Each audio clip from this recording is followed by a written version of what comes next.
पहुंच चुके हैं जहां पूरा देश उनको सलाम करता है, उनकी अगवानी करने के लिए तैयार खड़ा रहता है।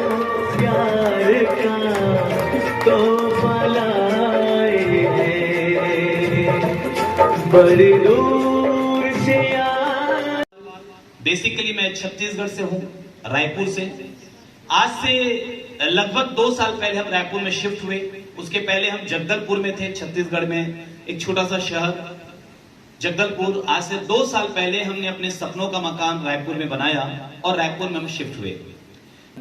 तो सही मायने में लीडर वही होता है जो ज्यादा से ज्यादा लोगों की जिंदगी को बदलना चाहता है, ज्यादा से ज्यादा लोगों की जिंदगी में प्रभाव डालना चाहता है, और यही मकसद है आरसीएम बिजनेस का।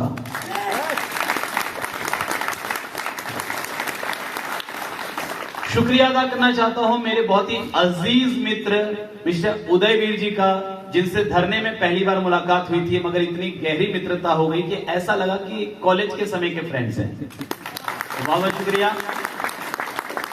शुक्रिया अदा करना चाहता हूं अमित जी का, जो मुझे मालूम पड़ा कि यहाँ की व्यवस्थाओं की वो जिम्मेदारी अपनी टीम के साथ मिलकर लेते हैं, तो बहुत बहुत शुक्रिया अमित जी। और शुक्रिया सभी leadership, royalty and technical achievers का, क्योंकि आपके यहां पर आने से आज इस प्रोग्राम की गरिमा बढ़ी है। वो बहुत ही आदर और सम्मान के साथ नाम लेना चाहूंगा मेरे ग्रेट अपलाइन आदरणीय श्री पी.के. देवांगन जी। उन्होंने मुझे ये बिजनेस दिया सन 2002 में। शुरुआती दौर में मुझे ये बिजनेस समझ में नहीं आया, तो शुरू में जब वो रात को 12 बजे आए और 3 जोड़ी कपड़ों का एक किट लाकर उन्होंने मेरे सामने रख दिया, बोला सचिन ये बिजनेस जिंदगी बदलने वाला है। मैंने देखा 3 जोड़ी कपड़े सामने थे, और वो भी उसकी जो पॉलिथीन थी वो बहुत लोगों के हाथों से गुजरने की वजह से मुड़ी तुड़ी सी हो गई थी। अंदर के कपड़े बहुत गंदे से हो गए थे, क्योंकि कई लोगों ने हाथ से यूं करके देखा था कि कपड़ों की क्वालिटी कैसी है। और यकीन मानिए पूरे दुनिया के वैज्ञानिक इस बात को लेकर हैरान और परेशान हैं कि हिंदुस्तान के लोगों की इन 2 उंगलियों में कौन सा सेंसर लगा है जिससे वो कपड़ों को छू के बता देते हैं क्वालिटी कैसी है। बहुत लोगों ने उसको छूकर अपनी प्रयोगशाला में देखा था, तो वो गंदे हो गए थे, तो वो गंदे से 3 जोड़ी कपड़े निकाल कर उन्होंने सामने रख दिए, बोले कपड़ा जिंदगी बदल देगा। मैंने कहा सर मैं समझा नहीं। तो उन्होंने कहा बस समझने वाली कोई बात नहीं है, सिंपल सा मामला है, ये कपड़ा तुमको खरीदना है, 2 लोगों को बेचना है। मार्कर तो ये भी वैसा ही है सर, मार्कर की गड़बड़ है कि बोर्ड की गड़बड़, ऐसा थोड़ा लिखना था। तो उन्होंने कहा कि कुछ नहीं, सब कपड़े खरीदने हैं, 2 लोगों को बेचने हैं, वो 2 लोग 4 को बेचेंगे, 4 लोग 8 को बेचेंगे, और हम बन जाएंगे सब करोड़पति। आपकी क्या समझ में आया? मेरी सब समझ में आ गया था। मुझे समझ में आ गया कि ये कोई स्कीम में फंस गए हैं, मुझे फंसाने के लिए आए हैं। तो मैंने तुरंत अपना एक्सपर्ट कमेंट दिया। मैंने कहा कि सर ऐसी कंपनियां रोज आती है, मैं तो फंसूंगा नहीं, और मेरी बात मानिए तो आप भी मत फंसिए।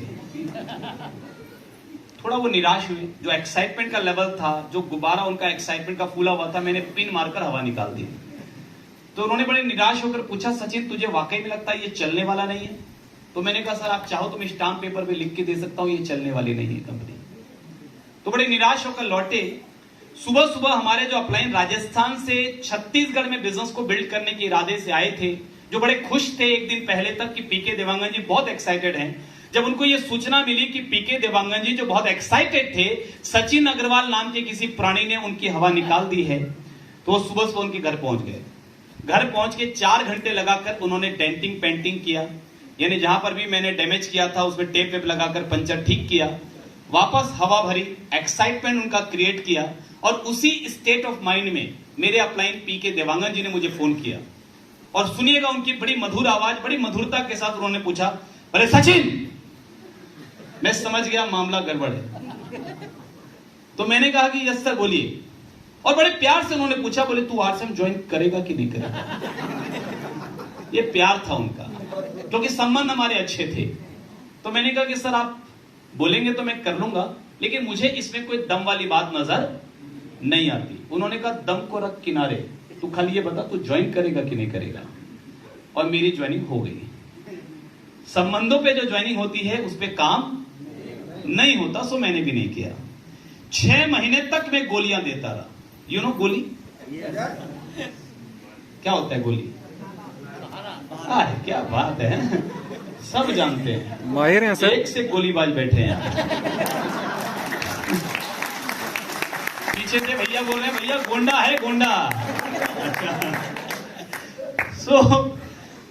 सो मैं भी 6 महीने तक बहाने बनाता रहा। वो मीटिंग में बुलाते रहे और मैं कोई ना कोई बहाना नया है। Thank you sir. 6 महीने तक मैं बहाना बनाता रहा और वो मुझे मैं गोलियां देता रहा, बहाना बनाता रहा, वो मुझे बुलाते रहे। ना वो हिम्मत हारे ना मैं हिम्मत हारा।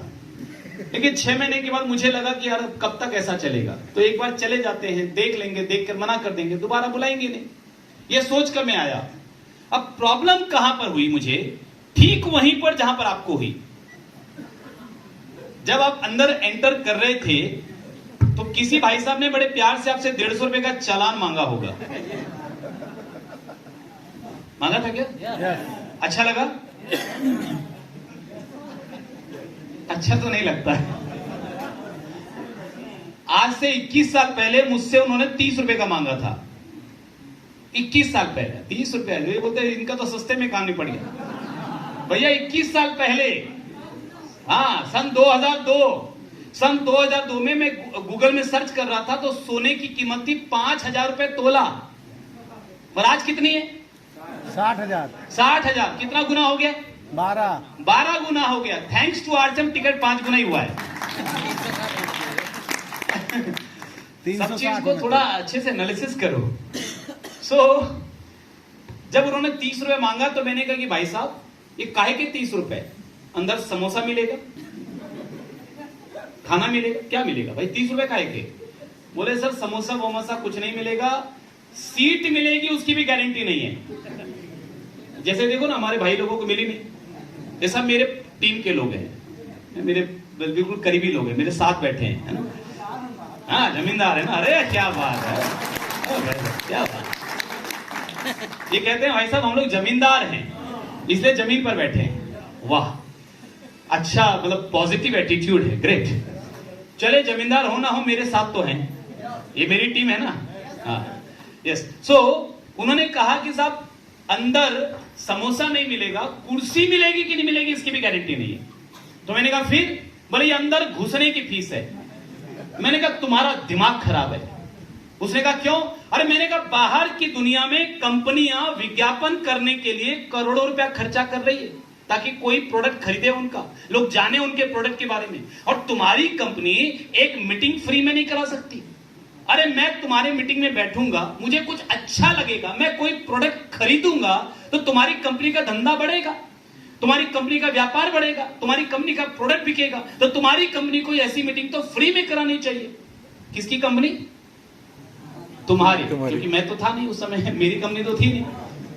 तो मैंने कहा तुम्हारी कंपनी को फ्री में कराने चाहिए। तो मुझे बताया गया कि भाई साहब यही अंतर है बाहर की कंपनियों में और आरसीएम में।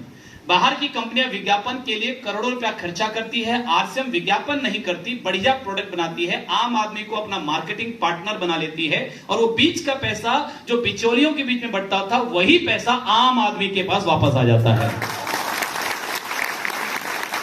तो ये जो मीटिंग है, ये जो सेमिनार है, ये कंपनी नहीं कराती, ये हम और आप मिलकर कराते हैं एक दूसरे की नॉलेज को बढ़ाने के लिए, और जो खर्चा होता है टिकटॉक के माध्यम से बांट लेते हैं।